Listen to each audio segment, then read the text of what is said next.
खुलुमबाय लोगोफोर, बर'नि रानि 2.0 गिबियावनो बयनिसिमबो अननाय जासिहरनाय थाबाय।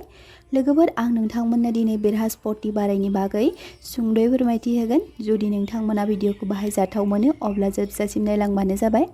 लोगोफोर, हिन्दु शास्त्रनि बायदिब्ला बृहस्पति बाराया गोबां नेम खान्थिजों फालिजाथावना मोनसे बाराय, मानोना बे दिनाव गुरु बृहस्पति आरो भगवान विष्णुआ ज'जानायनि सान। बृहस्पति ग्रहआ गासै सुबुं अदेबानि आइजोफोरनि थाखाय बांसिन मानिनो गोनां सान। आइजोफोरनि गोजोन संसार, सुख शान्ति, सोलोंथाइ, शिक्षा दीक्षा गासै बिथिङावनो बृहस्पति बाराया गोथौ सोमोन्दो गोनां होनना बुंनाय जायो। बे बारा खालि सुबुं माहारिजोंल' सोमोन्दो नङा, बेयो जिब जुनारजोंबो गोथौ सोमोन्दो गोनां। लोगोफोर, बृहस्पति बारायाव जायफोरा बे खामानिखौ मावगोन बिसोर दुखु खस्थ'जों दिन बारलांनो गोनां जागोन।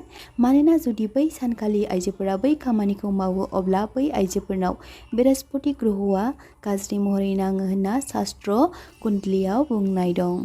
बृहस्पति साननि थाखानाय नेम खान्थि बायदियै जायखिजाया सुबुङानो बे खामानिखौ मोनफ्रोमबो बृहस्पति बारायाव मावबाय थायोब्ला बे नखरनि धोन सम्पति आरो नखरनि सुख शान्तियाव बेले-बेजे जायो होनना बुंनाय जायो। बेनि गेजेराव आइजोफोरा खायसे खामानिखौ गोरोन्थियावबो मावनो नाङानो, जायखौ मावोब्ला धोन सम्पतिनि बेलायाव जेंना सोमजियो आरो बेजों लोगोसे हौवा आरो गथ' गथायनियावबो गाज्रि ग्रहआ सन्देरो। लोगोफोर, दानिया जों मिथिना लानि बृहस्पति बारायाव माबे खामानिखौ मावोब्ला जोंनि नखराव जेंना जेंसिया साग्लोबो। गिबियाव बै बारखालि जानाय लोंनाय बिथिङावबो साबधान जानाया मोजां। बै दिनखालि जायखिजाया फेग्रा मुवा, ना बेदर, जायखिजाया जिउ गोनां मुवा बेसादखौ जानायनिफ्राय गोजानाव थानाया मोजां, मानोना बेजों जोंनि जिउआव जोबोर गाज्रि बारहावा नाङो आरो बृहस्पति बारायनि ग्रहआ लोरबां जायो, जायनि थाखाय माखासे जेंना जेंसिया जोंनि जिउआव साग्लोबो। जायफोर सुबुङा बृहस्पति बारखौ फालियो थामहिनबा लगन थायो, बै सुबुङा बै जिउ गोनां ना बेदर थामहिनबा फेग्रा मुवाखौ सानसे सिगांनिफ्रायनो जानो नाङा आरोना।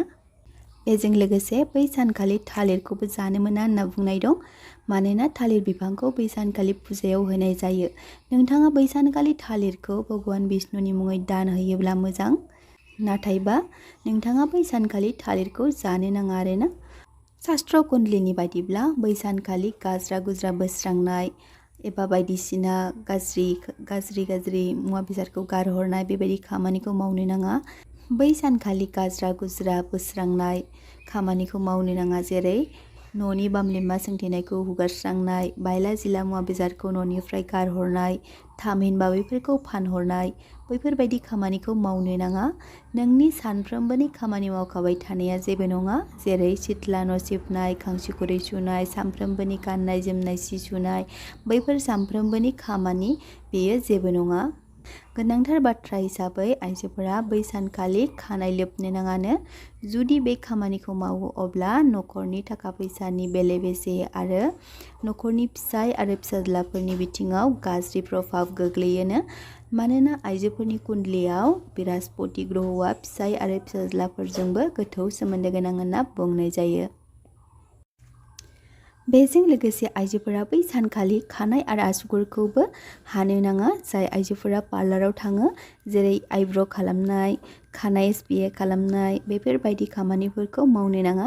जाय आइजोफोरा बृहस्पति बारायाव फुजा होयो आरो बै सानखालि लगन थायो, बै आइजोफोराबो गावनि खर'खौ सानसे सिगां लोबग्रोखानांगौ। बै सानखालि गुबुननो फैसा दाहार होनाय आरो गुबुननिफ्राय दाहार लानाय खामानिखौ मावनो नाङा। बै सानखालि खोला दिगथिं दावबायनो थाङाबाबो मोजां, मानो होनबा बै दिनखालि खोला दिगथिं दिसा सुल नाङोनो, जायनि थाखाय दावबायनायाव गोबां फिसा गिदिर जेंना जायो। जुदि नोंथाङा थांनो गोनांथार खामानि दंब्लाबो गाइखेर दाखा आरो जिरा जानानै थांनो नांगौ होननानै बृहस्पति बारनि कुण्डलीयाव बुंनाय दं।